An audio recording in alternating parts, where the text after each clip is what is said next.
up the right cameras wherever you have a transformer. So that, and we already have a unit in the police force which is supposed to protect critical infrastructures, such as this. Mr. Speaker, we cannot continue having some small cartels who specialize in sending young boys to go out there and vandalize such infrastructures and then bring those things as scraps to them for them to sell to the international market. Copper, transformers, all these things. So the actual exportation itself of scrap metals should be banned in the country. We need to ban it. We are a country that wants to industrialize. We can recycle that iron ore, or what do you call the metals that are there, and use them ourselves to add value to our industrial sector. So when I hear, and then the penalties have got to be not only for the young boys who go and steal these things to go and take it to a big person at the other end. Usually, handling stolen property should carry more severe penalty than the actual stealing itself. But the people who are actually encouraging this business are people who are businessmen themselves and largely would want to export these things outside the country. They pull it together, they aggregate it, consolidate it, and then sell it to either a Chinese or God knows somebody else who's going to send it out of the country. Mr. Speaker, you cannot fight the symptoms of a disease. You go and attack the vector itself. So what we need to do, and I think any developing country, any country that's worth its own salt, that wants to seriously develop, cannot develop without having an industrial takeoff. And you cannot now have an industrial takeoff if you don't protect your iron, your metals. We have to protect those metals.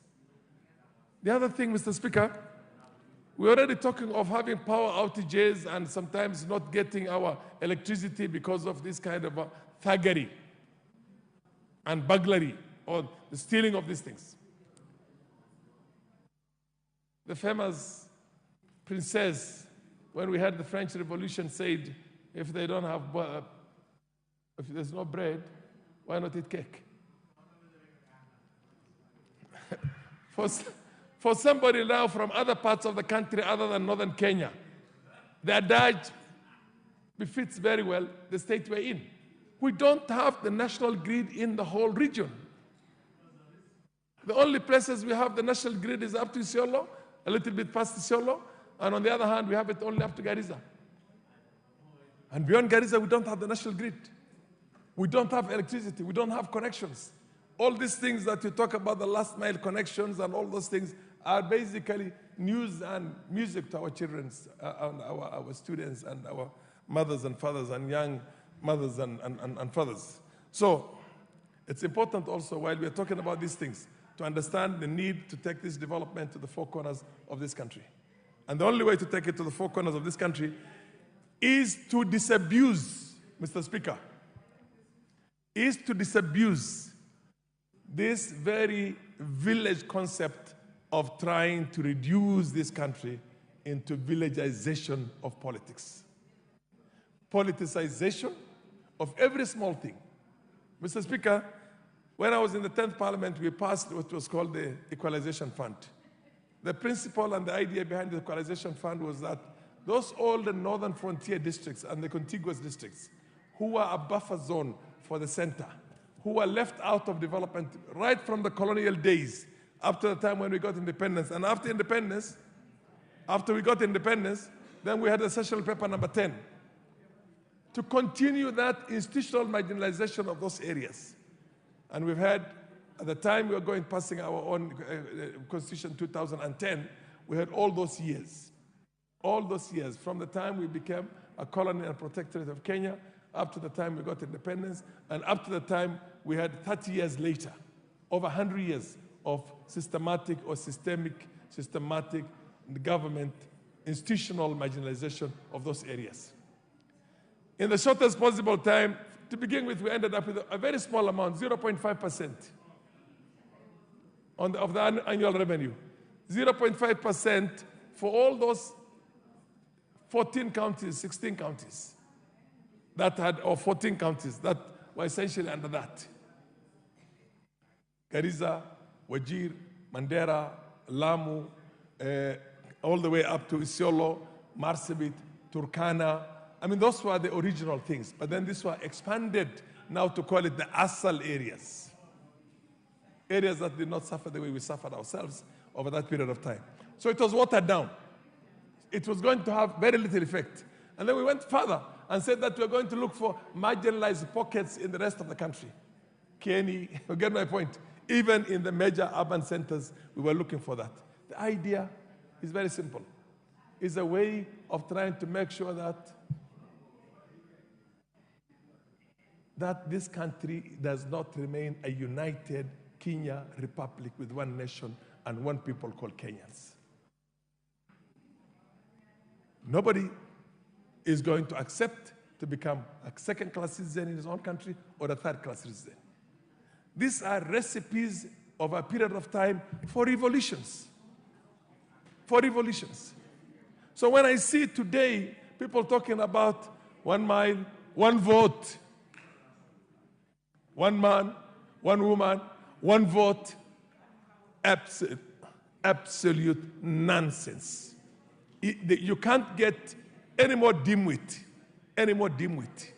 than to advocate for such petty, base, literally, and frankly, things that you would never want to be associated with as a nationalist. And then somebody like that would want to become a president in this country. You think you're going to become a president and people are going to allow you to come and run the country and you take them like they're your slaves or part of your colony? No, they will revolt against you and there will be a revolution in the country. There were going to be civil wars. It's a recipe for a conflict. And when that happens, there is no guarantee who is going to remain in the country, by the way. In Rwanda, similar things happened. When the ethnicity of every Rwandan had to be put onto their ID cards where they were called Tutsi, Hutu. And the Tutsis were only 15%. They endured marginalization. They endured victimization from the time we got independence from the Belgians until 1994, including pogroms, including trying to wipe them out from the face of the earth and calling them cockroaches. What eventually happened? What eventually happened? They fought their way through. They kicked out the oppressors from the country, and that 15% has had the reins of this kind of Rwanda from 1994 until today.